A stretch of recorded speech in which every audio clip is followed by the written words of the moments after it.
Assalamualaikum warahmatullahi wabarakatuh. Kembali lagi di If Channel. Kali ini saya akan membahas cerita tentang kisah Nabi Yunus ditelan ikan paus. Kisah Nabi Yunus yang masuk ke perut ikan paus bermula dari keputusan Allah Subhanahu wa taala menunjuk Nabi Yunus untuk menyandarkan penduduk Ninawa, sebuah daerah di dekat Mosul, Irak. Sebab kala itu penduduk Ninawa tidak percaya terhadap Allah. Mereka hidup dalam kekafiran sesuai perintah Allah. Nabi Yunus pun hijrah ke Ninawa untuk berdakwah dan menyadarkan penduduk di sana. Bertahun-tahun Nabi Yunus berdakwah di Ninawa. Penduduk di sana selalu menentangnya. Mereka tetap tidak percaya kepada Allah.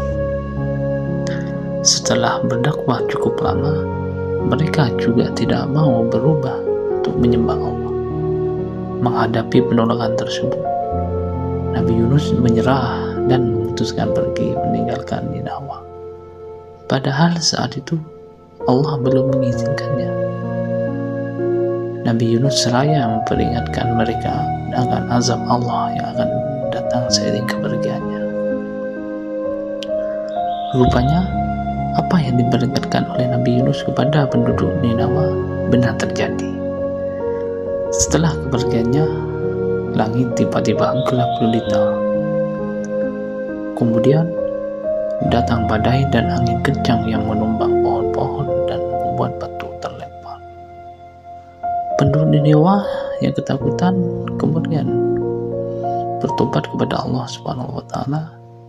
Mereka pun memanjatkan doa agar bencana ia berakhir. Nabi Yunus sebenarnya tidak tahu tentang bencana yang terjadi di Ninawa dan tobat para penduduk daerah itu setelah bencana datang.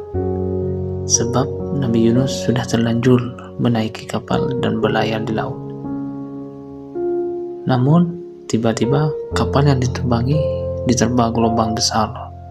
Para penumpang kapal pun mencari cara agar kapal tidak tenggelam.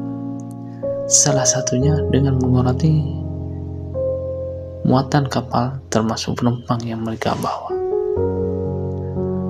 Para penumpang kapal akhirnya setuju mengurangi muatan dan mereka melakukan undian untuk menentukan siapa yang akan diterjun ke laut. Ternyata nama Yunus keluar sampai 3 kali. Akhirnya Nabi Yunus menyanggupi hal itu. Lalu ia loncat ke laut. Disinilah kisah Nabi Yunus ditelan ikan paus bermula. Ketika Nabi Yunus masuk ke laut, tiba-tiba datang seekor ikan besar seperti paus menelannya. Nabi Yunus masuk ke dalam perut ikan tersebut dan tidak bisa keluar sama sekali. Allah Subhanahu wa taala sengaja memerintahkan ikan tersebut untuk melahap Nabi Yunus dan membiarkan berada di sana agar ia tersadar.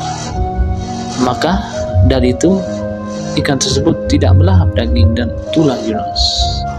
Ikan besar itu hanya membawanya berenang di laut hingga waktu yang ditentukan Allah Subhanahu wa taala.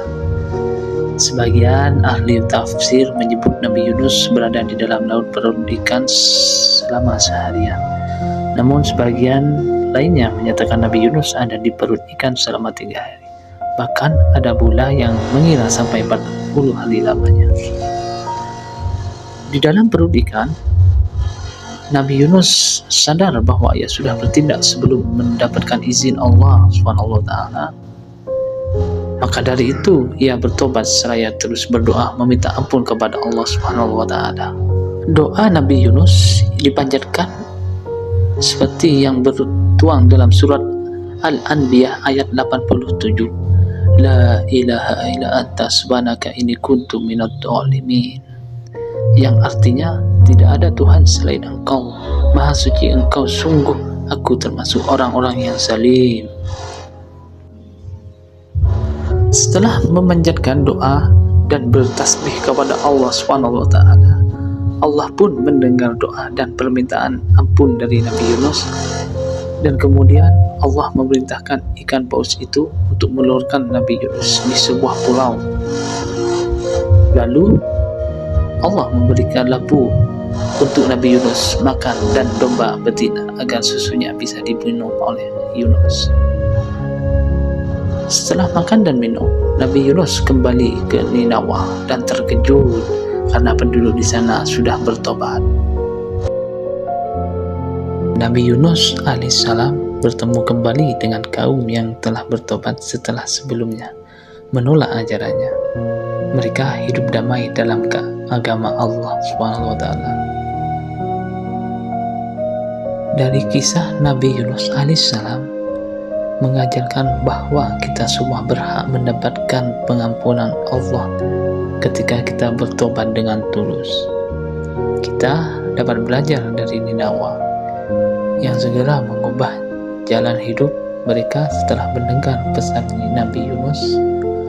Allah memberi kesempatan kedua kepada mereka yang merendahkan diri dan bertobat.